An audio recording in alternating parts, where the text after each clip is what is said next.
Hi, I'm Nicole and I have a degree in environmental studies and economics, and today I want to talk about why animal agriculture is the single biggest contributor to our environmental problems to date. If you like content about sustainability, veganism, and simple living, then please consider hitting the subscribe button.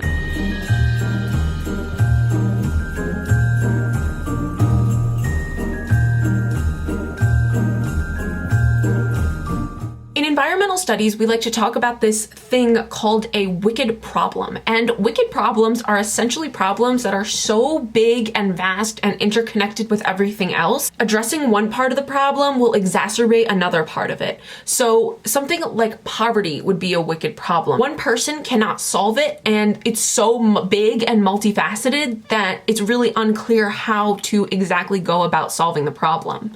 Another example of a wicked problem would be climate change. So we sort of apply this terminology of the wicked problem to environmental issues and try to use it as a template to understand them. Now, what I found from my college career is that seemingly every single environmental problem we have has something in common, and it's that it's exacerbated by animal agriculture.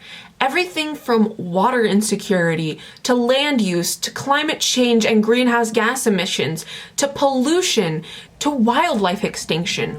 All of these environmental problems are linked to animal agriculture. And I really think that what's at the heart of a lot of our problems and solving our problems is animal agriculture and factory farming. And if we were able to eliminate that and the world was able to go vegan, then so many of our issues would be taken care of. Let me just try to put it in perspective. I know if you're not vegan or if you're not familiar with what goes on in factory farms, this may sound very crazy to you, but just stay with me, okay? Greenhouse gas emissions, which are essentially one of the major drivers of climate change.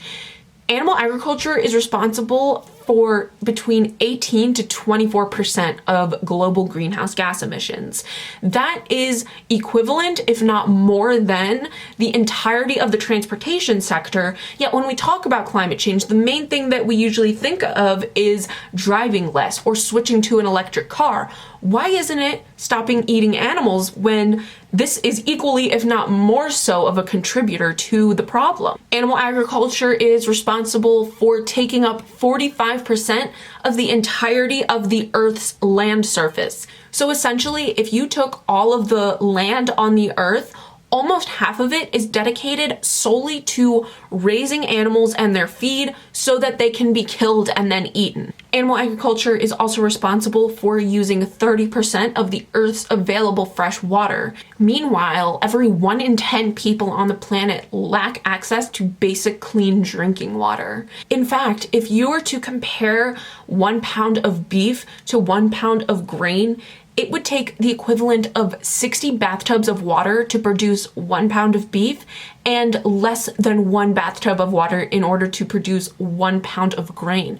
So basically, if people were to eat more grain rather than animals, then we would be using significantly less water, and I'm talking like 60 times less water. If we were to look at just the US alone, animal agriculture is responsible for 50% of the annual water usage.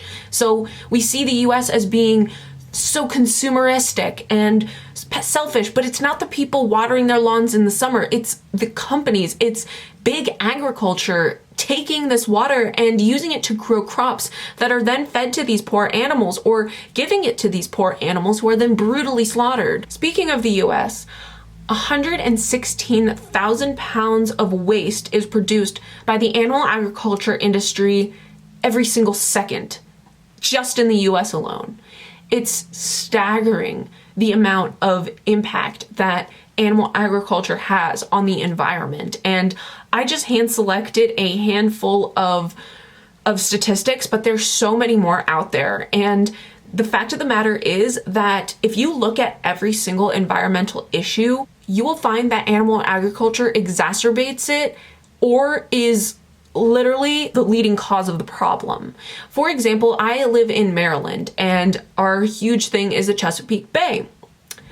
There's also a big chicken industry here, and the Chesapeake Bay is under a lot of stress. It's had a lot of problems, and the main factor to the problems in the Chesapeake Bay is waste runoff from the industrial chicken industry. The issue is that it takes a lot of resources to raise animals, and they are raised in horrible, horrible conditions that produce a lot of waste and other issues and let off toxins. And no, it's not better to get animals who have labels like grass-fed or organic or humanely raised or whatever, because the truth of the matter is that there are very relaxed regulations on what that means, and most of the time they're still living in horrific conditions. Further, it's not even better for the environment, because if you were trying to do this on a big scale, the world just quite literally could not handle it. There is not enough land to be producing animals in this way and continue with the level of production and the amount of meat that humans are eating right now. It just would not be possible. And these animals are still consuming massive amounts of grain, massive amounts of water, producing a lot of waste. And so the best thing you can do to reduce your environmental impact is to not eat animals. There's such a wide range of plant foods that are nourishing, that are good for you, and that can give you all the nutrients you need. And yes, as a vegan, you do need to take a B12 supplement, but 90% of the supplements sold worldwide are sold to animal agriculture.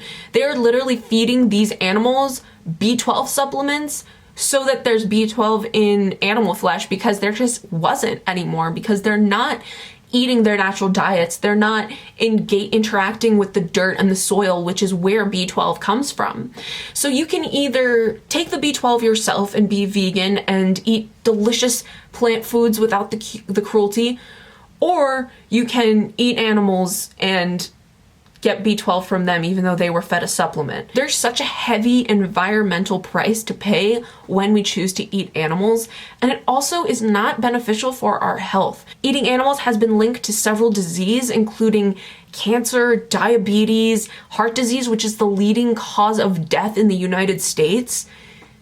And it all comes back to consuming these animals that were terrified before they died, which were wanting to live and continue to exist, even though they lived in horrible, horrible conditions. If you eat meat, I think that you should look up factory farm footage and see where 99% of the animals that you eat are coming from. A large percentage of people seem to think that their meat comes from humane conditions, but yet 99% of animals killed for food comes from factory farms, so the numbers just aren't adding up. What really is beautiful to me is that I am always going to be vegan first and foremost for the animals, and that would be enough for me. But yet I've continued to extend my education and learn about the environmental implications through my degree, and even take time to understand the health benefits just from learning how to properly feed myself a well-balanced vegan diet. And I've never felt better than I have when I've eaten vegan. I was vegetarian for 4.5 years. I ate meat for 17 years before that, and nothing compares to how good and full of life and energy I feel as when I'm eating whole plant foods on a well-balanced vegan diet. And I really think that it shows how we're supposed to be living, because if there's anything that I've learned from my environmental degree, it's that we got to the situation we are now and things are bad, okay? Things are really bad. We got there by trying to dominate nature and overtake nature and control it. And it doesn't work, because no matter how much humans want to forget it, we are a part of nature. We are one with nature, and by destroying nature, we are quite literally destroying ourselves, and we are seeing the implications of that starting to form more and more every single year as climate change takes over, as we continue to run out of water, as natural disasters become more frequently, as we may face food insecurity, as we may face fishless oceans by 2050. I know that this video is a lot more intense than a lot of the lighthearted, fun videos I make, but this is such an important message. The animals need us, the environment needs us, and your health needs you to be your optimal self so that you can serve this world and share the gifts that you are meant to share with this world in the most beautiful possible way. Because the truth is that it's all connected. When the environment thrives and the animals thrive, that's when we thrive too. And I don't care if this sounds super hippy-dippy because it's the truth. We are one with nature. We cannot separate from it. We try to put up these houses and these walls and use these chemicals, but it still doesn't change the fact that we breathe the same air. We feel better in the woods. We need to eat food that comes from nature. We cannot be separate from it. We are it. So please go vegan because it's the best thing that you can do for the world, for yourself, and for the animals. I really hope this video said something in a new way that rang a bell for you. And please let me know down in the comments if you have any questions, if you want me to refer you to any further resources to learn more about this lifestyle.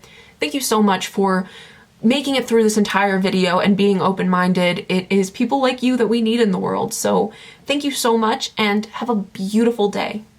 Bye.